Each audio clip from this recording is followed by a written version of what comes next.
5월 19일 불기 1564년 부처님 오신 날 공식 본문을 시작하도록 하겠습니다. 부처님 말씀 함께 하겠습니다. 쌍따니까야 괴로움의 경 12번 43의 3번 개송입니다. 무엇이 괴로움의 일어남인가? 무엇이 괴로움의 일어남인가? 눈의 형색을 조건으로 눈의 아름아리가 일어난다. 눈과 형색을 조건으로 눈의 아름아리가 일어난다. 이 셋의 화합이 감각 접촉이다. 이 셋의 화합이 감각 접촉이다. 감각 접촉을 조건으로 느낌이, 감각 접촉을 조건으로 느낌을 조건으로 가래가 있다. 느낌을 조건으로 가래가 있다. 이것이 괴로움이 일어난다. 이것이 괴로움이 일어난다. 무엇이 괴로움이 일어납니까? 눈과 형색을 조건으로 눈의 아름아리가 일어난다. 이 셋의 화합이 감각 접촉이다. 감각 접촉을 조건으로 느낌이, 느낌을 조건으로 가래가 있다. 이것이 괴로움이 일어난다.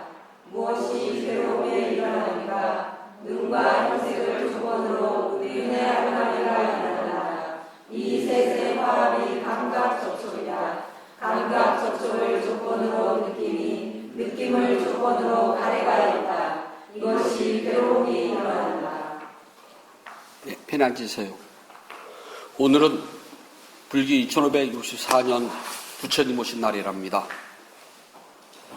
작년 부처님 오신 날은 코로나가 왔는지 갔는지도 모르게 엄격기를 치렀지만은 올 부처님 오신 날은 스님들이 다들 걱정을 하고 있답니다. 작년에 겪어봤기 때문에 올해는 그 무서움을 톡톡히 알거든요. 무엇보다도 올해 열애향사 부처님 오신 날은 붓다 예경을 새롭게 만들어가지고 부처님에게 봉헌식을 올리게 돼서 무척이나 기쁘답니다.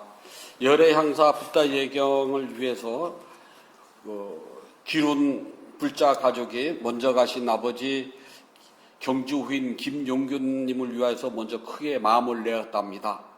그래서 주스님께서 일을 진행합시다 해가지고 하다가 보니까 우리 열애향사 불자인 대원성, 원각심, 보련화, 지혜광, 진선행, 원행, 이동식, 명인성, 수리삼방 편집장과 그 청정호 불자님께서 마음을 내어서 동참하셨고, 멀리 인도네시아 기원정사에서도 해원 무상과 도명화, 허공장, 월정신, 정법화, 대원성, 실상화, 일심행, 청정화, 연화수, 보리수 불자 가족들이 또 마음을 내어서 동참을 하였답니다. 그래서 뜻밖에도 붓다 예경을 먼저 사용했던 것보다는 조금 알차게 만들었고요. 그 다음에 책도 조금 더 고급스럽게 만들었답니다. 지난번 붓다 예경을 만들 때에는 경전이 좀 부족해가지고 법회 때마다 이걸 읽어야 되나 저걸 읽어야 되나 왔다리 갔다리 했는데요. 이제는 그렇지 않고 매 주별로 되어 있기 때문에 그냥 주차에 따라서만 하면 된답니다. 그 다음에 말도 조금 부드럽게 고쳤고요. 편집도 조금 바꿨답니다.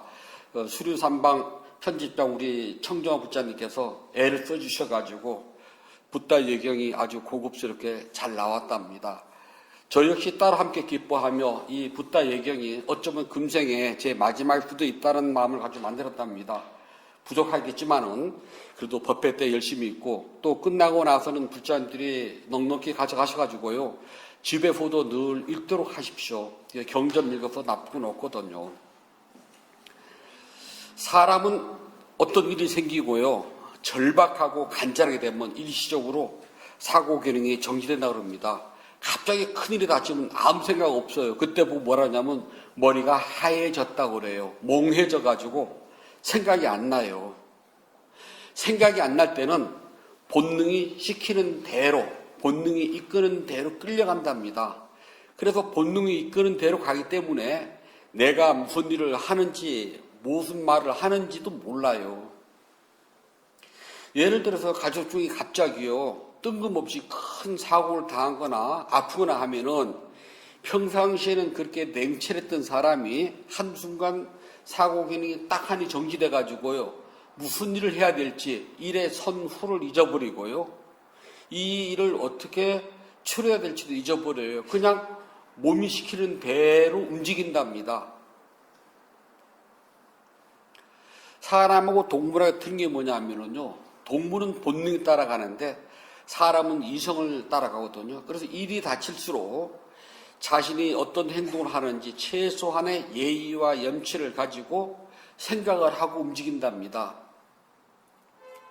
이 최소한의 예의 염치가 없으면 우리가 얼굴이 두껍다 또는 뻔뻔스럽다고 그래요.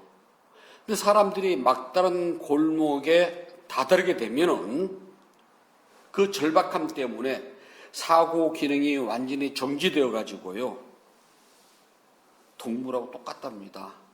그래서 우리 속담에 일주일을 굶으면 눈에 뵈는 게 없어서 담도 뛰어넘는답니다. 7일을 굶으면 콩 한 알도 서로 모으려고 싸운대요. 근데 우리가요, 생리학적으로 있잖아요. 콩 한 알 먹는다 그래가지고 일주일 그 굶었던 배고픔이 가시진 않아요. 누구나 다 안답니다. 다 아는데 눈앞에서 보이는 콩 한 알 때문에 사람들이 이성이 마비돼 버려요. 굶주림 때문에 절박하게 되면은 뭐라도 먹어야 한다 하는 그 본능밖에 안 났기 때문에 콩 한 알에 다툼이 일어나는 게 우리 인간이랍니다. 그래서 아무리 거룩하고 잘 배우고 착하고 뭐 하는 사람일지라도 절박한 심정에 내몰리게 되면은 아무 생각도 안 나요. 지금 이 절박함을 어떻게 푸느냐 하는 그 동물적인 본능만 살아남지 다른 생각은 다 잊어버린답니다. 그게 우리 인간이래요. 아무리 윤회를 이야기하고 고달픈 삶을 이야기를 해도요, 절박한 마음이 일어나지 않으면 윤회라든지 또는 고통이라고 하는 두카에 대해서요, 마음이 안 일어나요. 저는 요즘 언제쯤이나 이 고달픈 삶의 여행이 끝나고 언제쯤이나 이 고달픈 몸을 버릴까 요즘 그 생각하거든요. 좀 오래 살다는 생각도 해요. 그리고 언제쯤은 이 껍데기를 벗어버리지? 근데 그걸 모르거든요. 제가 미얀마로 수행을 하러 갔을 때는요, 정말 절박했답니다. 내가 평생 어려서부터 절집에 살아오면서 부처님 법을 먹고 또 불자들에게 부처님 법을 이야기해 줬는데 나는 얼마나 알지? 내가 알고 있는 게 진짜일까? 후배 스님들한테 경전을 가르치면서도요, 나 이거 다 알까? 나 모르는데. 제가 제일 잘 알잖아요. 엄밀히 따지면 저 모르거든요. 이런 거짓말을 얼마나 더 해야 되지? 차라리 이렇게 살 바에는 죽어서 몸 바꾸는 게 안 날까? 그런데 다음 생에 내가 사람으로 태어나서 스님이 된다는 보장을 누가 해주지? 그것만 100% 보장해 준다면은 몸 바꾸겠는데 그것을 보장해 줄 수 있는 사람이 아무도 없다는 겁니다. 정말 간절하고 정말 절박했어요. 윤회가 무엇일까? 길게 생각하지 말고요, 살아온 자신의 금생에, 이생에서 자신이 살아온 뒤를 돌아보세요. 짧지만 살아온 것이 힘들잖아요. 짧으면 짧은 대로 신나고 즐거웠던 것 같았지만은 뒤돌아보면은 즐겁고 신났던 것보다는 만족스럽지 않았다는 삶이 훨씬 많거든. 그걸 앞으로도 겪어야 되거든. 근데 앞으로는 어떤 걸 겪을지 난 도저히 몰라요. 난 안 가봤어요. 내가 어떤 남자나 어떤 여자를 만나 결혼할지, 그 남자 그 여자가 나하고 얼마나 잘 맞을지, 또는 내 속으로 얼마나 뒤집어 놓을지, 사랑해서 결혼했던 저 남자 저 여자 때문에 내가 얼마나 가슴 아파하고 눈물을 흘려야 할지, 너무나 사랑한 결과로 내 아이를 낳지만 그 아이 때문에 나는 마음을 얼마나 조아려야 될지 아무도 몰라요. 그게 기쁨, 즐거움, 행복이 아니라 그게 바로 고통의 연속이랍니다. 이게 아주 절박하면은 수행을 해요. 근데 절박하지 않으면은 그냥 대충 받아 죽으면 되지 뭐. 하면서 수행 아무리 하라고 권해도 있잖아요. 안 해요. 별로 중요성 못 느끼거든요. 근데 부처님은 윤회에 대해서 굉장히 절박한 마음을 일으키셨습니다. 부처님 오신 날 우리가 늘 생각해야 될 것은 부처님 가르침 따라서 살려고 하는 이 내 마음이 절박함을 일으켜야 돼요. 금생에 내가 또 사람으로 태어날 수 있을까? 부처님의 과거 전생설을 모아놓은 경전이 있습니다. 본생담, 원래 자딱가라 그래요. 그게 보게 되면 부처님이 매번 사람으로 안 태어났어요. 별별 중생으로 다 태어나셨답니다. 그 별별 중생으로 다 태어나시고 가끔 사람도 되고 이렇게 했다가 금생에 다행히 사람 몸 받아가지고 과거 수없는 윤회 생속에서 지어온 바람일의 공덕행으로서 금생에 부처님이 될 수가 있었답니다. 오늘 부처님 오신 날은 출가한 스님이든 출가하지 않은 제가신자이든 최소한 부처님의 제자가 되었다면 왜 우리가 부처님의 제자가 되었는지를 한번 절박하게 생각해 봐야 됩니다. 그리고 부처님 가르침을 내가 과연 얼마나 절박하게 생각하고 수행을 했는지도 생각을 해봐야 돼요. 절박한 마음을 일으키려면요, 중생들의 삶이라는 것은 괴로움의 연속이라는 것을 먼저 이해를 하셔야 된답니다. 이 세상에서 맺어진 모든 인연들은 있잖아요. 조건이 주는 행복에 불과해요. 내 아이가 결혼한다 되게 기뻐요. 결혼하기 때문에 기뻐요. 그러면 결혼식장에서 신랑 신부 입장 그리고 손잡고서 신랑 신부 퇴장 딴딴딴 하면은 끝날 것 같죠? 아니요. 지옥 하나가 또 기다리고 있어요. 그전에는 아들 하나, 딸 하나 그 지옥만 바라봤는데 지금은 며느리 지옥, 사위 지옥이 기다리고 있어요. 거기다 손주를 낳아봐요. 더하기 손주 지옥. 생각이 다 바꿔서 말하면은 괴로움이 한 개 더 생겨요.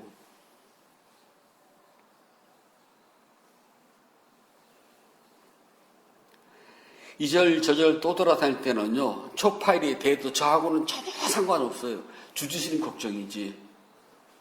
초파일 됐나벼? 등 만들었나벼? 오늘 오네? 아유, 비 오나벼? 비 오면 못 오지 뭐.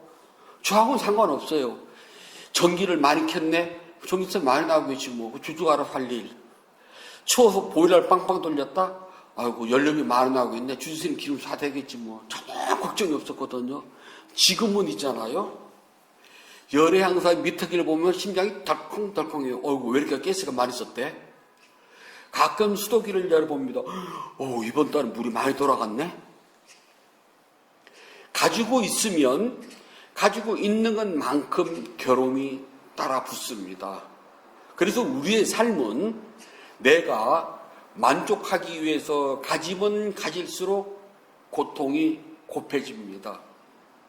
이것을 알고 나면 이렇게 인식을 해야지만 절박한 마음이 생겨서 수행을 하게 돼요. 사랑이 좋아도 사랑의 뒷끝은 있잖아요. 늘 괴로움이에요. 사랑은 언제나 괴로움을 가지고 온답니다. 결혼식장에서는 아버님 제가 잘할게요. 잘 모실게요. 그때뿐 다들 본인들 스스로가 지나간 시간을 되돌아놓고 봐봐요. 저도 출가할 때 우리 스님한테 스님 제가 앞으로 잘하겠습니다. 열심히 착한 상자로 효상자로 살게 요 하고 난 바로 뒤 딱 돌아섰어요. 사건 사고 연속이었거든요. 지금까지 생각해 봐도 조금 죄송해요. 어른배기 가요. 그게 우리의 삶이랍니다. 그래서 이 윤회라고 하는 것은 어디까지나 우리가 두카라고 그래요. 그래서 윤회의 괴로움 속에서는 어떤 중생이든 어떤 삶으로 태어났든 변하고 무너지고 망가지는 연속입니다. 변형과 변화가 있습니다. 몸은 변형을 해요. 모양과 빛깔이 변해요. 이건 변형이라고 그래요. 불자님들을 처음 볼 때는 다들 검정머리에다가 얼굴에 주름살이 붙는데 지금은 뒤에서 보면 다들 흰머리들이 희끗희끗 하더라고요. 그리고 이제 얼굴도 보면 이제 주름살이 이제 하나씩 늘어가요. 아무리 찍어 바르고 위장하고 분장해도 주름살은 못 속이거든요. 이게 바로 변형입니다. 시간이 지나면 마음이 변해요. 이건 변화라 그래요. 눈에 보이는 건 변형, 눈에 보이지 않는 마음은 변화라 그래요. 우리는 변형과 변화 속에서 무너지고 망가지고 있어요. 그것을 보고 우리는 죽음으로 가는 길이라 그래요. 생명 가진 모든 존재들은 변하고 무너지고 망가지는 변형과 변화 속에서요. 죽음을 향해서 한 발자국 가까이 가고 있답니다. 저도 내년 초파일 맞이한다는 저도 장담 못해요. 우리 모두가 못한답니다. 땅에 사는 존재건 하늘에 사는 존재건 물속에 사는 존재건 어떤 존재든지 생명을 가진 이상은 전부 다들 무너지고 변하고 망가진답니다. 부처님께서는 이것을 강조하셨습니다. 그렇기 때문에 길흉화복을 찾아서 기도를 하는 것은 부처님께서는 저급한 공덕행위라고 그랬어요. 왜냐하면 길흉화복은요, 우리 인생에서 죽는 날까지 한 번도 한 가지로 고착되지 않아요. 늘 변한답니다. 지금은 나쁠 것 같지만 시간이 지나서 그때 그것이 지금은 좋을 수가 있고요. 그때 나빴던 것들이 지금은 좋고 그때 좋았던 일들이 지금은 나쁠 수가 있는 것이 우리 인간사랍니다. 그래서 부처님께서는 나에게 길흉화복을 묻지 말라 그러셨어요. 근데 어리석은 중생들은 부처님이 뭐 대단한 신적인 존재인 줄 알고 부처님에게 떡해 놓고 과일 넣고 불전 넣고 빌면은 내 모든 소원이 이루어질 줄 알거든요. 부처님은 그 소원을 들어주지 못한답니다. 거듭 말씀드리지만은 부처님은 가난한 수행자예요. 다 떨어진 누더기 한 벌과 동양밥그릇 하나를 가지고 평생을 사셨던 분입니다. 그분이 우리에게 주시는 것은 고통으로부터 벗어나는 방법을 알려준 법밖에 없어요. 부처님은 우리에게 법을 알려주기 위해서 오늘 오신 것이지 우리에게 길흉화복을 점치고 길흉화복을 마치 로또 복권 뽑듯이 나눠주기 위해서 아니라는 겁니다. 등 하나 키고 안 키고는 중요하지 않아요. 사원 재정은 중요할지 모르지만은 불자님들의 길흉화복과는 관계 없답니다. 저는 한국 그 아름다운 옛날 고찰 법당을 가잖아요. 그러면은 법당에 가보면 이 천장을 쳐다보는 재미가 쏠쏠하거든요. 그 사이사이에 그려져 있는 아름다운 그림들, 벽화들 정말 저 그거 보고 싶은데 가보면은 등으로 꽉 차 있어요. 그러면 그 등을 365일 키느냐? 양심적으로. 양심적으로요. 그냥 이름표 달아놓은 거잖아요.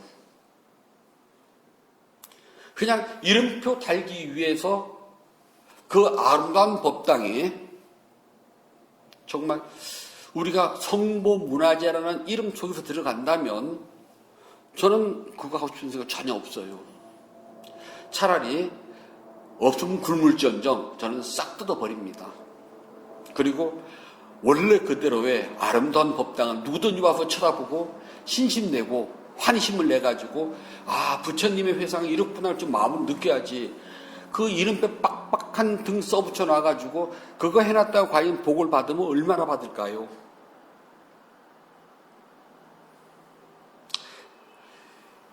믿지 않는 사람의 입장에서 가서는 그거 쳐다보면서 믿고 싶은 마음이 없어요. 차라리 싹 떼어버리고 깨끗하고 아름다운 법당 내부를 보여주는 것이 훨씬 더 포기로서 가치가 있잖아요.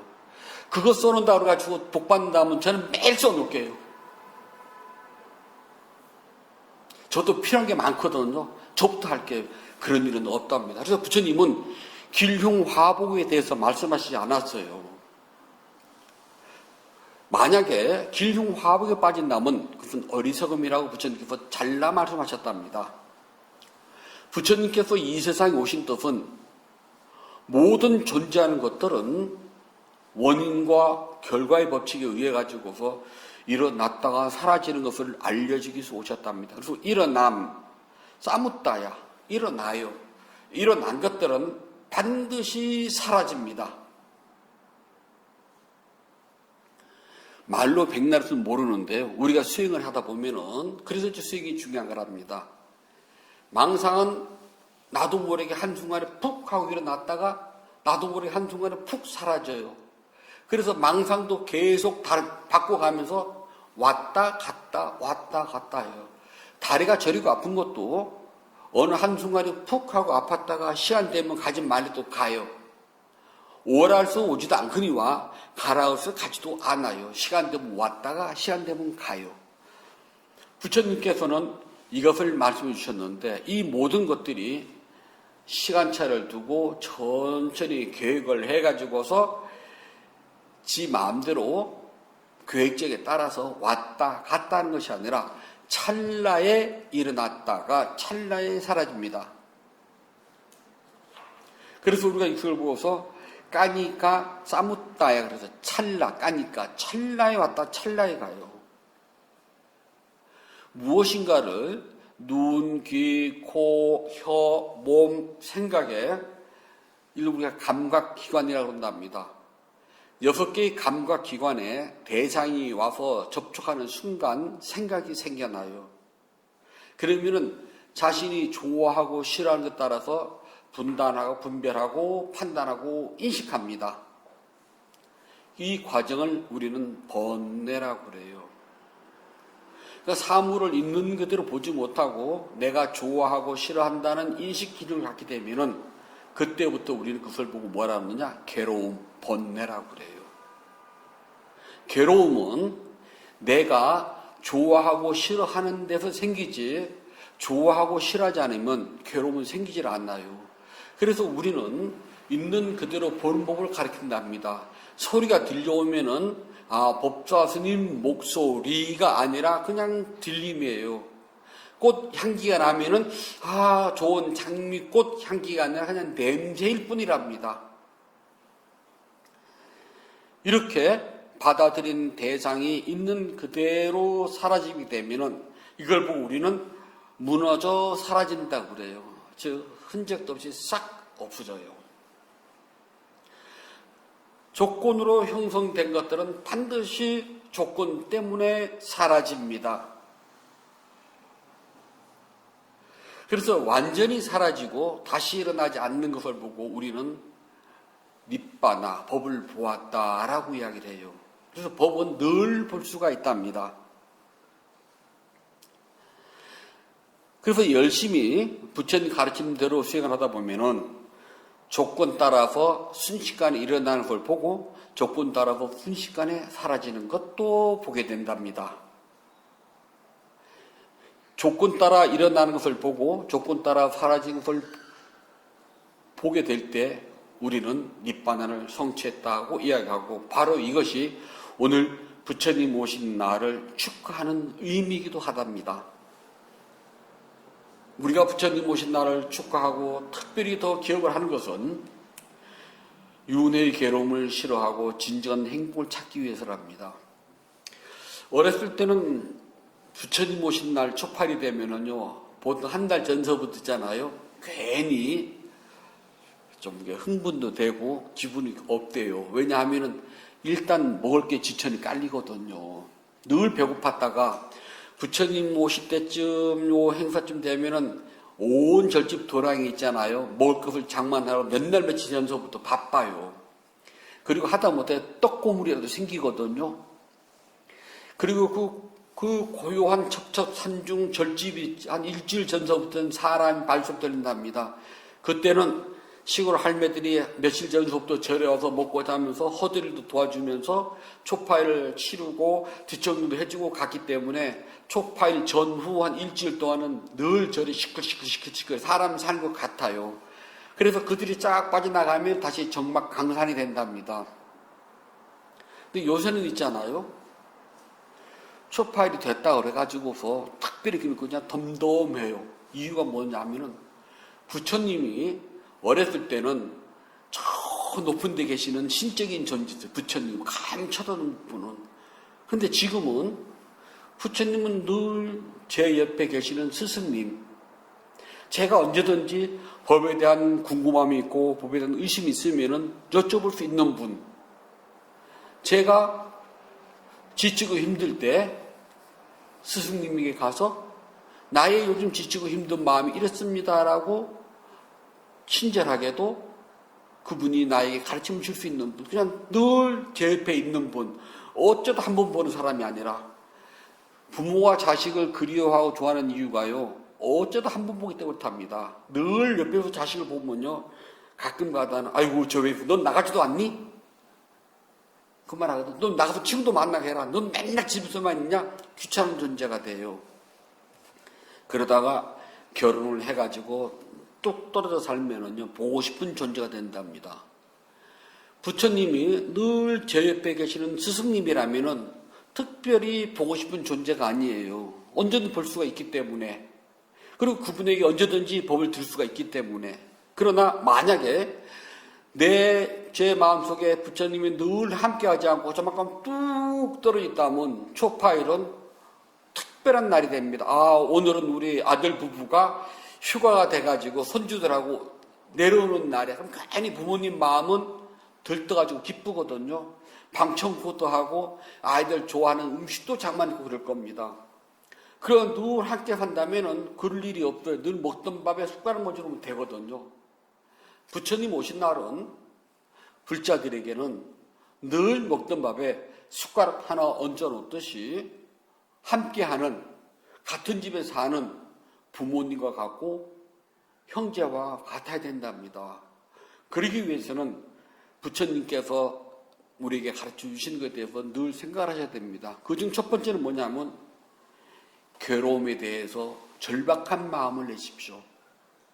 다음에도 이런 생을 또 살아야 하는지 한번 생각해 보세요. 다음 생에도 이렇게 와서 또 사시고 싶어요. 금생이 좀 지겹지 않아요. 아무리 행복하다고 해도요, 그 행복함 속에서는 언제나 괴로움이 함께 했답니다. 괴로움이 있는 이상은 윤회는 사라지지 않습니다. 윤회로부터 벗어나려면 절박한 마음을 가지고 열심히 정진을 하셔야 됩니다. 그래야지만이 괴로움에서부터 벗어날 수 있는 큰 힘을 얻게 된답니다. 그래서 괴로움을 알고서 일어나고 사라지는 것이 완전히 부서져야지만이 다시는 윤회하는 중생의 삶을 받지 않게 된답니다. 우리의 스승은 위대한 부처님이시랍니다. 우리는 모두 그분의 제자입니다. 그래서 우리는 그분을 닮아가야 돼요. 오늘은 우리 모두가 위대한 스승 부처님을 닮겠다고 다시 한번 다짐하는 날이랍니다. 꼭 부처님을 닮으셔가지고 열심히 정진하셔가지고요, 머지않아 금생에 도와 과를 깨달아서 생사윤회로부터 완전히 벗어날 수 있기를 바란답니다. 오늘은 부처님 오신 날 우리 열양사 불자들이 마음을 다하여서 부처님 오신 날을 축하하고 함께 굳게 서운을 세워서 손잡고 니바나의 언덕으로 올라가도록 하십시다. 부처님께서 알려주셨습니다. 쌍익도 니까야 괴로움의 경 12번 43의 4번 개성입니다. 무엇이 괴로움인가? 감각 접촉을 조건으로 느낌이 조건으로 가래가 있다. 이러한 가래가 남김없이 빛발에서 소멸하기. 존재가 소멸하고 존재가 소멸하기 때문에 모든 괴로움의 무더기가 소멸한다.